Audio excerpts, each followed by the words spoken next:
Yan guys, may dinala dito na aircon. Window type. Fujidenso. Inverter grade nakalagay. Pero hindi to inverter guys ah. Yan term na yan, hindi ko alam kung paano yan. Baka sa marketing lang yan.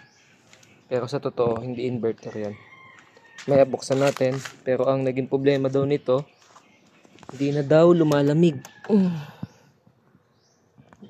Ang unang hula ko dito is baka linis lang. Sobrang dumi oh. Tingnan natin yung filter. Oh, grabe yung filter. Okay, cleaning na lang muna natin to. Ito yung model niya. Ayan. WAR150 IGT. Ayan na guys, natanggal na natin yung cover. Bale, itong filter naman. No, grabe oh. Oh. Kahit tapat natin sa araw. Oh, wala tayong makita. Ayan. Bali, itong mga tatanggalin natin. 1, 2, 3, 4, 5, 6. Dito, ay 6, 7, 8, 9,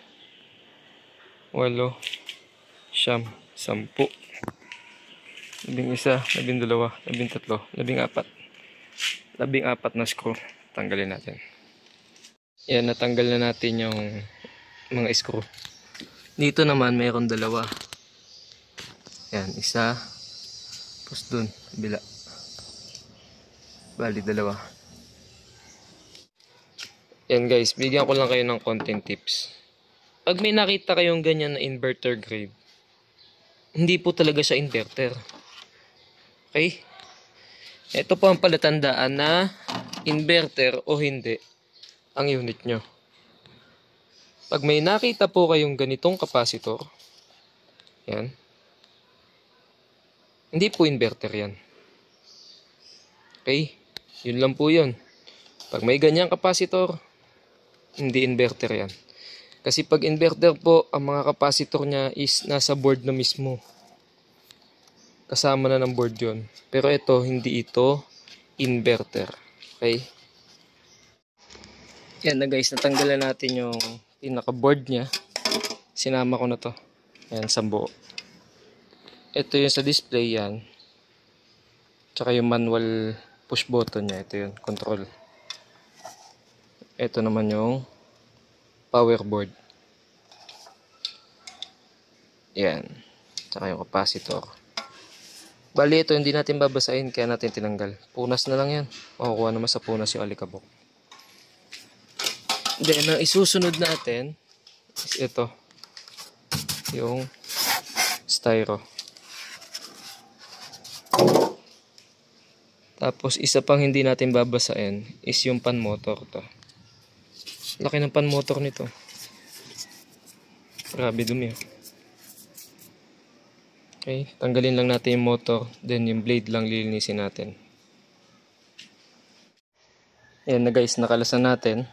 Pan blade, yung pan housing, yung mga styro niya, tanggal lahat. Yung filter, ayun no, napakadumi. Ito na siya ngayon. Dito mo malinis, di ba? Pero dito, madumi. Dito din, ganun din. Pag dito, malinis siya tignan. Kaya pag dito, yan o, dumi. Okay, linisin natin lahat yan. Hindi ko na maibidyo. After na lang, video natin ulit. Nabanlawan pa lang natin. Hindi pa natin nasabon yan. So, grabe dumi niya. Oh. Tingnan nyo.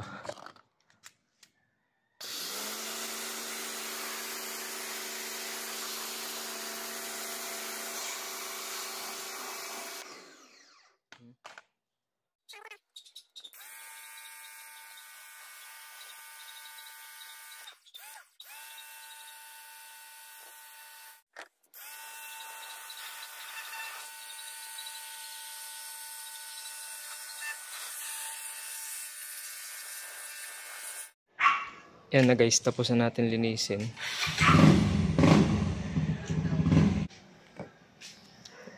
Ayan.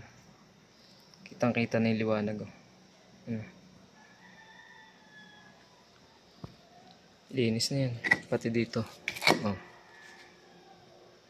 Oh. Yeah. Okay. Kakabit na lang natin.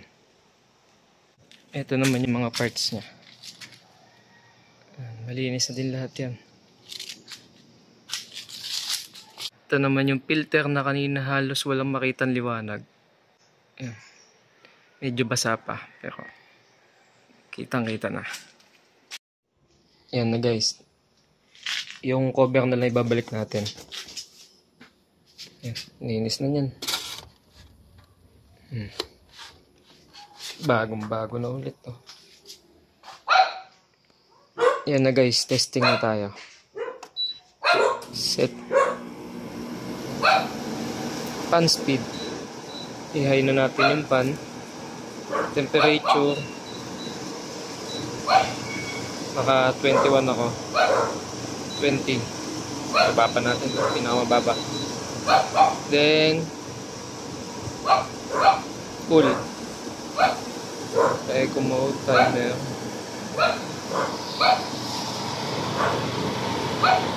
Ang ampere natin 3.9. Malamig-lamig na. Dito dapat ang makuha natin 5.0.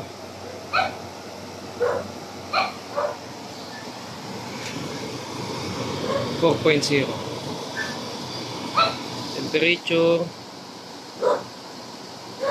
21. Sa likod 32. 33 pinakamataas. Yan guys, ang ampere natin 4.78. Temperature natin napakalamig na. Nag 16 pa ako kanina eh.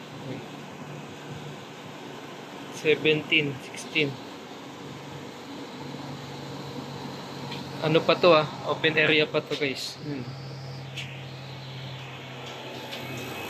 Tapos dito init niya 41.